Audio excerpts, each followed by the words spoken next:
Seja muito bem-vindo a mais um Boletim Fiscal. Connosco hoje temos Amilcar Nunes, partner da UI na área de Indirect Taxes, e vamos falar do IVA zero, que já está em vigor. Amilcar, antes de mais, bem-vindo uma vez mais ao Jornal Económico e ao Boletim Obrigado, Fiscal. João. O IVA zero e uma série de outras novas contribuições que passaram até um pouco despercebidas na implementação desta medida mais mediática, entrou em vigor dia 18 de abril, mas a verdade é que o resultado prático desta medida tem sido fortemente contestado naquilo que é a sua capacidade de facto gerar poupança para os consumidores. Como é que olha para esta medida de forma geral? Olá, João, bom dia, obrigado pelo convite. De facto, tem sido muito o aparato mediático à volta desta medida do IVA zero, que, em bom rigor, não se traduz numa poupança assim tão significativa. Se nós atendemos, de facto, a um cabaz familiar de compras de 200 euros, estamos a falar de uma poupança de cerca de 12 euros. É dinheiro, sem dúvida, mas, de facto, os bens que constam da lista dos 46 produtos já são bens que por si são tributados à taxa reduzida do imposto, portanto 6% no território continental, o que de facto faz com que esta medida em termos de impacto seja pouco Sim, relevante. para bens às vezes de menos de 1 euro de valor. Exatamente, exatamente. Portanto, a base tributável é baixa, a taxa de imposto é baixa, portanto isto traduz de facto nessa poupança pouco relevante. Gostaria de ter visto, se calhar, a medida a abranger outros produtos fora do cabaz de bens essenciais. Houve quem desse imensas sugestões, produtos taxados normalmente a 23%, que já é um valor residual significativo, produtos de higiene íntima, esse tipo de produtos que poderiam ter estado integrados nesta medida. Sem dúvida, João. É o problema com todos os cabazes, com todas as seleções. E Aquilo ninguém que concorda. ninguém concorda. Portanto, o João terá a sua seleção, eu teria a minha seleção. Agora vem a época das cerejas e, de facto, quem gosta de cerejas não vê as cerejas contempladas no cabaz.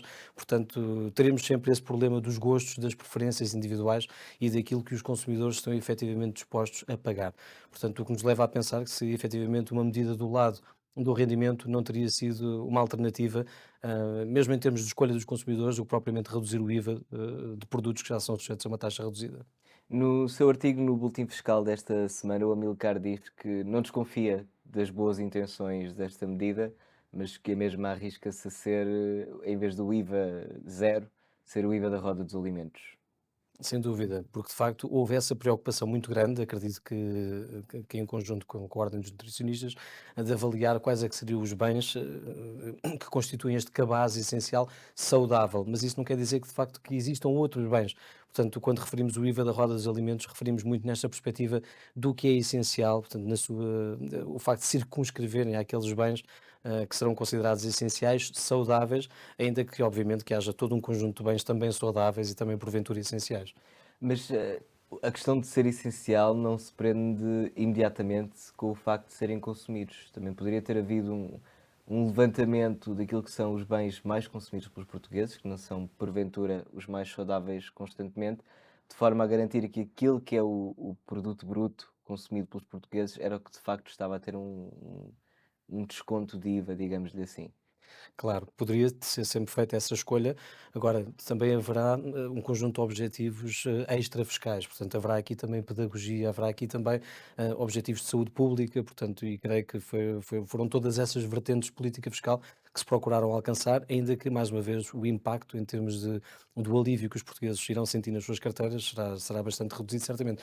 Para além de que, João, o facto de ser aplicado de forma transversal, aplica-se a todas as famílias, aquelas que têm menos rendimentos, aquelas que têm mais rendimentos. Portanto, de certa forma, também temos aqui uma discriminação ou de facto uma aplicação cega desta isenção da taxa de IVA.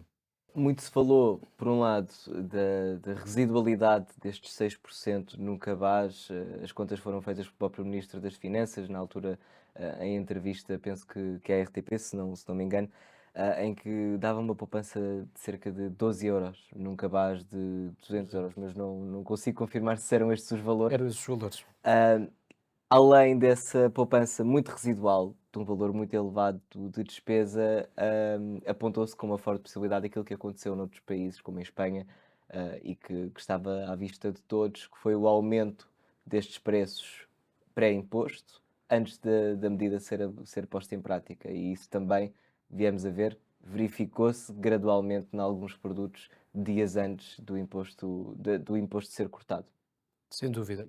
E foi o caso de Espanha, ou seja, o aumento, a redução da taxa de IVA foi imediatamente consumida pelo aumento dos fatores de produção, pelo aumento do custo das matérias-primas, que de facto fez com que essa redução e esse alívio se esboroasse e não se materializasse no bolso da carteira dos espanhóis.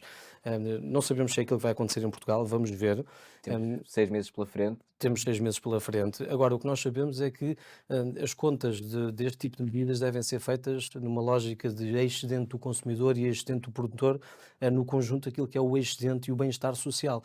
Portanto, efetivamente, há aqui um ganho no consumidor, ou seja, aquilo que o consumidor estaria disposto a pagar por um determinado bem, é agora reduzido pelo montante da taxa de imposto, mas na perspectiva do produtor, e pelo menos de uma forma temporária, nós temos, a etiquetagem teve que ser toda alterada, os contabilistas certificados, de certeza que tiveram bastantes dúvidas dos seus clientes a perguntar se o produto A ou se o produto B poderia ou não aproveitar da isenção. E ainda esta semana saíram novas perguntas, foram disponibilizadas novas perguntas no Portal das Finanças sobre a qualificação de muitos produtos sobre os quais persiste a dúvida, o requeijão, a manteiga de amendoim, a manteiga com alho, produtos e carnes processadas. Portanto, as dúvidas são muitas, os custos de implementação são Depois as elevados. próprias empresas de distribuição optaram, algumas delas, por abranger o desconto do imposto noutros produtos, quase em jeito de campanha, o que também contribui para uma confusão junto do consumidor, o facto de as mesmas regras não se aplicarem em todas as superfícies. Sem dúvida, ou seja,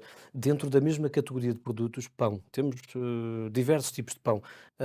Produtos lácteos, temos diversos produtos lácteos, peixe vivo ou morto, a quantidade de artigos de sortido que existe e que de facto obrigam essa avaliação. Portanto, os custos de implementação não são despicientes, ou seja, a parametrização dos sistemas também envolve custos, ainda que os sistemas estejam parametrizados para que de forma fácil e rápida seja possível introduzir estas alterações. É um custo de contexto, portanto tem que ser internalizado na estrutura de preço dos bens. O custo que voltará a ser calculado Esses dentro de custos meses. novamente terão que ser incorporados na estrutura de preços. Portanto, o resultado líquido, a conta do deve e do haver, terá que ser feito no fim, sem dúvida alguma, mas de facto há aqui outras variáveis que podem fazer com que esta medida, de facto, apesar da boa intenção, em termos práticos, tenha um resultado menos positivo daquilo que se esteja à espera. Recuperando um ponto em que falou do Portal das Finanças e das dúvidas que os contribuintes têm levantado junto de diferentes tutelas, importa recordar que a medida do IVA zero não vem sozinha, vem digamos, em carruagens de medidas desde dos últimos 12 meses, convenhamos, e há outras medidas com impacto significativo no orçamento das famílias que deverão entrar em vigor já nos próximos dias, próximas semanas, uma delas o apoio às rendas, ah, que passam também por esta operação interministerial, como o Governo tem defendido, que tem sobrecarregado, se calhar, até a capacidade de resposta do Portal das Finanças, da Segurança Social, das entidades do Estado, de esclarecer os contribuintes.